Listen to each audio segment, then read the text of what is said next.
Class 12 chapter 5 वंशागति और विविधता के सिद्धांत। इस चैप्टर में हम आनुवांशिकी के बारे में विस्तार से पढ़ेंगे और वो उसके टॉपिक मैं आपको आगे डिस्क्राइब करने जा रहा हूँ। यह डायग्राम ग्रेगर जॉन मेंडल का है। फर्स्ट, मेंडल के वंशागति के नियम, Mendel's law of inheritance. Second, एक जीन की वंशागति, वन जीन इनहेरिटेंस। इसका फर्स्ट पार्ट है, पहला पार्ट प्रभावितता का नियम, लॉ ऑफ डोमिनेंस। सेकंड, विसंयोजन का नियम, law of segregation of characters. इसके भी भाग हैं। इसका फर्स्ट पार्ट है ए, अपूर्ण प्रभावितता, इनकम्प्लीट डोमिनेंस। बी पार्ट है सह प्रभावितता, कोडोमिनेंस। थर्ड पार्ट है दो जीन की वंशागति, inheritance of two genes. First part स्वतंत्र अपव्ययन का नियम, law of independent assortment. Second, वंशागति का क्रोमोसोम सिद्धांत, chromosomal theory of inheritance. Third है सहलग्नता और पुनर्योजन, लिंकेज एंड रिकॉम्बिनेशन। फोर्थ, बहुजीनी प्रभावितता, पॉलियोजीनिस इनहेरिटेंस। फिफ्थ है बहुप्रभावितता, पीलियोट्रॉफी। सिक्स, लिंग निर्धारण, सेक्स डिटर्मिनेशन। फर्स्ट है इसका मानव में लिंग का निर्धारण, sex determination in humans. Second है मधुमक्खी में लिंग निर्धारण, sex determination in honey bee. 7 part उत्परिवर्तन, जिसे कहते हैं म्यूटेशन। 8th, आनुवांशिक विकार, जेनेटिक्स डिसऑर्डर। फर्स्ट पार्ट है वंशावली विश्लेषण, पेडिग्री एनालिसिस।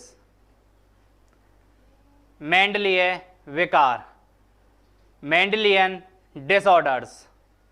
थर्ड है क्रोमोसोमीय विकार, क्रोमोसोमल डिसऑर्डर्स।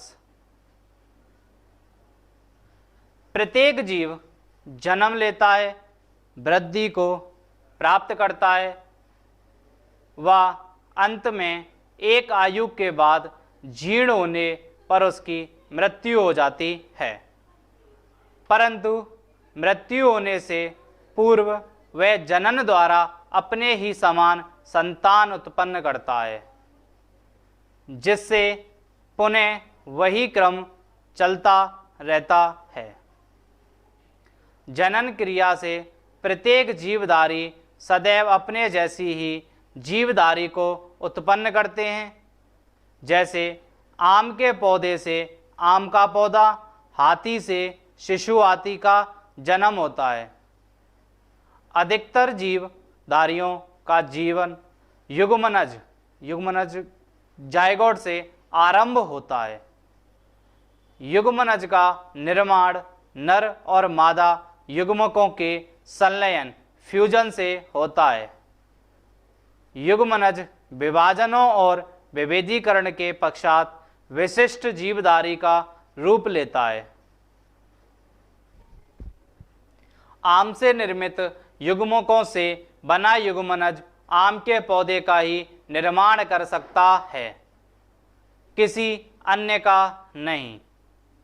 इस प्रकार से प्रत्येक युग्मक में कुछ ऐसी विशिष्ट सूचनाएं होती हैं जिनके फलस्वरूप युग्मनज केवल एक विशिष्ट रूप के जीव का ही निर्माण करता है। युग्मनज में ये सूचनाएं पिछली पीढ़ी के युग्मकों से ही आना संभव है। ये आनुवांशिक लक्षण जौन के रूप में गुणसूत्रों पर स्थित होते हैं, जो संतति में दोनों जनकों से आते हैं, परंतु फिर भी संतति और जनकों में संपूर्ण समानता नहीं होती। यह अर्धसूत्री विभाजन के समय गुणसूत्रों के वितरण व विनिमय के कारण होती है। जातियों में विभिन्नता लैंगिक प्रजनन के समय पुनर्योजन द्वारा उत्पन्न होती है। इस प्रकार की विभिन्नताओं को वंशागति हेरिडिटी विभिन्नताएं कहते हैं। ये एक पीढ़ी से दूसरी पीढ़ी में वंशागत होती हैं। विभिन्नताएं वातावरणीय दशाओं के प्रभाव से भी होती हैं, परंतु ये वंशागत नहीं होती हैं। इस प्रकार पीढ़ियों में समानताओं और असमानताओं के अध्ययन को आनुवांशिकता कहते हैं। इस प्रकार के वैज्ञानिक अध्ययन को आनुवांशिकीय या आनुवांशिकी विज्ञान कहा जाता है। यह भी कहा जा सकता है कि विज्ञान ही वह शाखा है जिसके अंतर्गत वंशागति तथा विभिन्नताओं का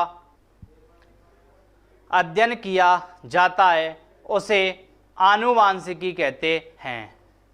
सर्वप्रथम आनुवांशिकी शब्द का प्रयोग डब्ल्यू बेटसन ने 1905 में किया था। बेटसन को ही आधुनिक आनुवांशिकी का जनक कहते हैं। एक पीढ़ी से नई पीढ़ी में जाने वाले लक्षणों को आनुवांशिक लक्षण कहते हैं। अतः जनकों से संतति में लक्षणों के संचरण को आनुवांशिकता कहा जाता है। मेंडल के वंशागति के नियम। मेंडल का जीवन, Mendel's life. Gregor John Mendel का जन्म ऑस्ट्रिया के ब्रून शहर के गांव स्लेशिया में 22 जुलाई 1822 ईस्वी को हुआ था। मेंडल जीव वैज्ञानिक नहीं थे। इन्होंने कुछ समय तक वियन विश्वविद्यालय में भौतिकी, गणित व प्राकृतिक विज्ञान में ज्ञान प्राप्त किया। सन 1854 से 14 वर्षों तक ब्रून के मॉडर्न स्कूल में अध्यापक का कार्य किया। ब्रून के मठ में रहते हुए मटर के बीज एकत्रित कर उनकी भिन्नताओं का अध्ययन किया। सन 1864 तक मठ के बगीचे में मटर के संकरण हाइब्रिडाइजेशन प्रयोग किए। अपने प्रयोगों के निष्कर्षों को उन्होंने 1865 में ब्रून की नेचुरल हिस्ट्री सोसाइटी के सम्मुख प्रस्तुत किया। 1866 में सोसाइटी की पत्रिका में मेंडल के प्रयोगों के निष्कर्षों को पादप संकरण के प्रयोग एक्सपेरिमेंट्स इन प्लांट हाइब्रिडाइजेशन के नाम से प्रकाशित किया। मेंडल की मृत्यु 1884 में हुई, परंतु उन्हें अपने जीवन काल में अपने द्वारा किए गए प्रयोगों का यश व सम्मान नहीं मिल सका। सन 1900 में 3 देशों के हॉलैंड के रिगोडोब्रिज, जर्मनी के कोलकोरेंस तथा ऑस्ट्रिया के एरिक वॉन शहर में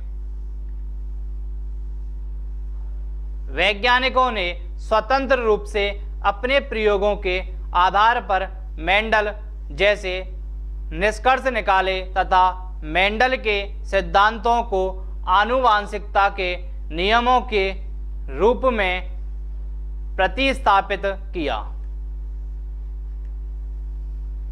इन नियमों के अंतर्गत प्रभावितता का नियम, लॉ ऑफ डोमिनेंस, पृथक्करण या युग्मकों की शुद्धता का नियम, लॉ ऑफ सेग्रीगेशन तथा स्वतंत्र अपव्ययन का नियम, लॉ ऑफ इंडिपेंडेंट असॉर्टमेंट आदि हैं। मेंडल ने मटर पर प्रयोग 1856 से 1864 तक किए व 1900 पुनः इन निष्कर्षों के विषय में ज्ञान हुआ। क्वेश्चन, 34 वर्षों के अंतराल समय में मेंडल के प्रयोगों व निष्कर्षों की ओर वैज्ञानिकों का ध्यान पहले आकर्षित क्यों नहीं हुआ? आंसर, इसके निम्न कारण हैं।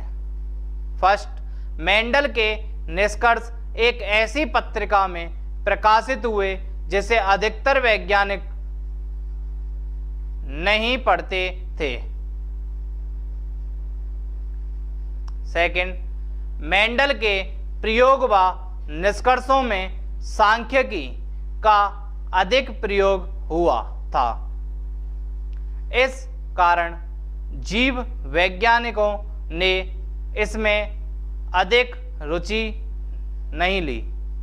थर्ड, सन 1859 में चार्ल्स डार्विन की पुस्तक ओरिजिन ऑफ स्पीसीज प्रकाशित हुई थी। उन दिनों 5 बयान विकासवाद की चर्चा पूरे विश्व में जोरों पर थी। अतः इस पादरी के कार्य की ओर किसी ने ध्यान नहीं दिया। फोर्थ, मेंडल एक जीव वैज्ञानिक नहीं था, बल्कि वह ब्रून शहर की चर्च में एक पादरी थे। इस कारण भी वैज्ञानिकों ने इसे महत्व नहीं दिया। मेंडल द्वारा प्रयोगों के लिए पौधों का चुनाव। मेंडल ने प्रयोगों के लिए उद्यान मटर, गार्डन पी,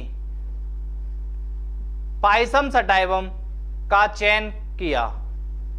इस पादप को चुनने के निम्न कारण थे। फर्स्ट, मेंडल को मटर के पादप की 34 किस्में आसानी से उपलब्ध हो गईं।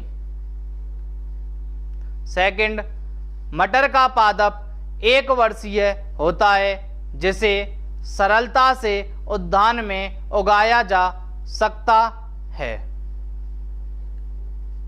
थर्ड, नर व मादा जननांग एक ही पुष्प में होते हैं, अर्थात ये द्विलिंगी बाइसेक्सुअल होते हैं। फोर्थ, मटर के पुष्प की बनावट तितलीकार बटरफ्लाई शेप्ड होती है।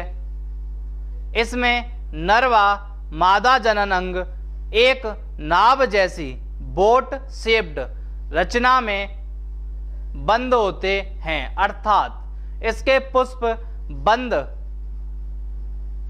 क्लिस्टोगेमस प्रवृत्ति के होते हैं, जिससे इसमें स्वपरागण आसानी से हो जाता है। फिफ्थ, इसमें पर परागण भी आसानी से कराया जा सकता है। 6, मटर के पौधे में विभिन्न लक्षणों के वैकल्पिक लक्षण मिलते हैं, जैसे लंबे व बौने पौधे, गोल व झुर्रीदार बीज आदि।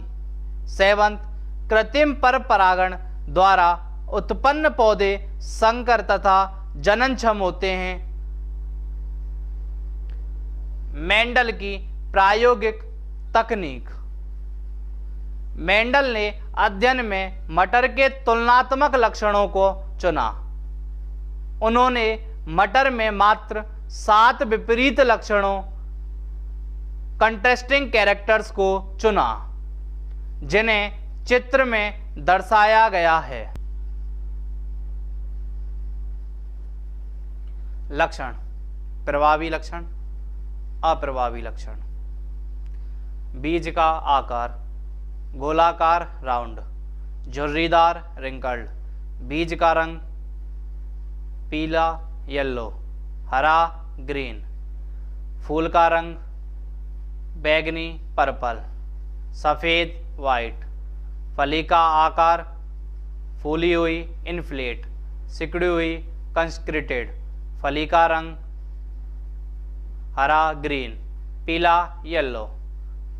पुष्प की स्थिति अक्षीय एक्सिलरी, अग्रस्त टर्मिनल, तने की ऊंचाई लंबा टॉल, बौना डॉर्फ। विपरीत लक्षणों को विपर्यासी लक्षण भी कहते हैं। लंबा कौमा बौना या अक्षीय अग्रस्त इस प्रकार के युग्मों को युग्म विकल्पी युग्म भी कहते हैं। मेंडल ने इन लक्षणों की शुद्धता की भी परख की। मटर की किस्म या लक्षण की शुद्धता को ज्ञात करने के लिए उन्होंने पौधे को कई पीढ़ियों तक स्वपरागित किया। यदि पौधों में पीढ़ी दर पीढ़ी वही लक्षण आता है तो वह लक्षण शुद्ध होता है। मेंडल ने प्रयोग में संकरण प्रक्रिया करवाई। इस प्रक्रिया में जिस पादप को मादा के रूप में उपयोग किया जाता है उसमें पुष्प में स्थित नौका जैसी रचना को अलग करके चिमटी की सहायता से परागकोश या पुंकेसर निकाल दिए जाते हैं। इस क्रिया को विपुंसन इमस्कुलेशन कहते हैं। इसके बाद वांछित पौधे के पुष्प से परागकण लेकर वर्तिकाग्र पर छिड़क दिए जाते हैं। इसमें दोनों जनकों के गुणों को संकरण के द्वारा एक ही संकर संतान में लाया जाता है। कृत्रिम पर परागण द्वारा उत्पन्न संकर पौधे जननक्षम होते हैं। मटर के पौधों में पुष्प की आकृति इस प्रकार की होती है कि इसमें अन्य परागकण प्रवेश नहीं कर पाते। एक जीन की वंशागति, वन जीन इनहेरिटेंस। मेंडल ने वंशागति के अध्ययन के लिए मटर के लंबे तथा बौने पौधे का संकरण किया। इस प्रयोग के द्वारा उन्होंने एक जीन का आनुवांशिक अध्ययन किया। एक ही लक्षण के दो विभिन्न रूपों के अध्ययन हेतु संकरण कराया जाता है। इसे एक संकर संकरण मोनो हाइब्रिड क्रॉस कहते हैं। प्रयोग हेतु मेंडल ने पौधे के एक लक्षण लंबाई को चुना। लंबाई के दो विपरीत लक्षण शुद्ध लंबा व शुद्ध बौना का चयन किया गया। मेंडल ने इन पौधों को जनक व इस पीढ़ी को जनक पीढ़ी पेरेंटल जनरेशन बराबर पी कहा। शुद्ध लंबे व बौने मटर के पौधों का संकरण करवाकर संकर पीढ़ी के पौधे प्राप्त किए। इस पीढ़ी को प्रथम संतति पीढ़ी फर्स्ट फिलील जनरेशन F1 कहते हैं। F1 पीढ़ी के सभी पौधे लंबे थे तथा लंबे पौधे जनक के समान थे। इन पौधों में कोई भी पौधा बौना नहीं था। मेंडल ने इसी प्रकार अन्य 6 जोड़ी विपर्यासी लक्षणों का अध्ययन किया। वह देखा कि F1 में 2 में से एक जनक के लक्षणों की ही अभिव्यक्ति होती है, दूसरे जनक के लक्षण प्रकट नहीं होते हैं। मेंडल ने F1 के सभी लंबे पौधों को स्वपरागित किया तथा F1 पीढ़ी में कुछ बौने पौधे प्रकट हुए। पीढ़ी में लंबे व बौने पौधों का अनुपात 3:1 था। इन लंबे व बौने पौधों के लक्षण जनकों के समान थे। मेंडल ने इसी प्रकार के अन्य 6 जोड़ी विपर्यासी लक्षणों का अध्ययन किया। सभी में F2 पीढ़ी के अंतर्गत 3:1 अनुपात में लक्षण उत्पन्न हुए। मेंडल ने प्रयोग के परिणाम अनुसार यह बताया कि कोई वस्तु अपरिवर्तित रूप में जनक से संतति को युग्मकों के माध्यम से उत्तरोत्तर पीढ़ियों में जाती है। उन्होंने इस वस्तु को कारक फैक्टर की संज्ञा दी। वर्तमान में हम इसे जीन कहते हैं। जोहानसन ने जीन शब्द दिया था। जीन आनुवांशिकता की इकाई है। एक जीन एक विशेष लक्षण को प्रदर्शित करती है। मॉर्गन ने बताया था कि जीन्स गुणसूत्रों द्वारा वहन किए जाते हैं। विकल्पी विपरीत लक्षणों के संकेतक जोड़ों को युग्म विकल्पी एलील कहा जाता है। ये एक ही जीन के थोड़े से भिन्न रूप होते हैं। यदि प्रत्येक जीन को अक्षरों के प्रतीक दें तो जो लक्षण ऐप में प्रकट होता है उसे बड़े कैपिटल अक्षर से तथा विपरीत लक्षण की जीन को छोटे अक्षर से व्यक्त किया जा सकता है। जैसे लंबे के लिए कैपिटल टी और बौने के लिए स्मॉल टी का प्रयोग होता है। इसमें कैपिटल टी और स्मॉल टी एक दूसरे के युग्म विकल्पी एलील हैं। अतः पौधे में ऊंचाई के एलील जोड़े capital T capital T capital T small T या स्मॉल टी हैं। जब पौधों में दोनों जीन एक समान कैपिटल टी या स्मॉल टी होती है तो उसे समयुग्मजी कहते हैं। यदि दोनों जीन अलग अलग प्रकार कैपिटल टी स्मॉल टी की हो तो वह पादप समयुग्मजी होता है। पादप की जीनी संरचना जैसे कैपिटल टी स्मॉल टी या स्मॉल टी को पौधे का जीनी प्रारूप या समजीनी कहते हैं तथा पौधे के बाहरी लक्षणों जैसे लंबा बौना को या समलक्षणी कहा जाता है।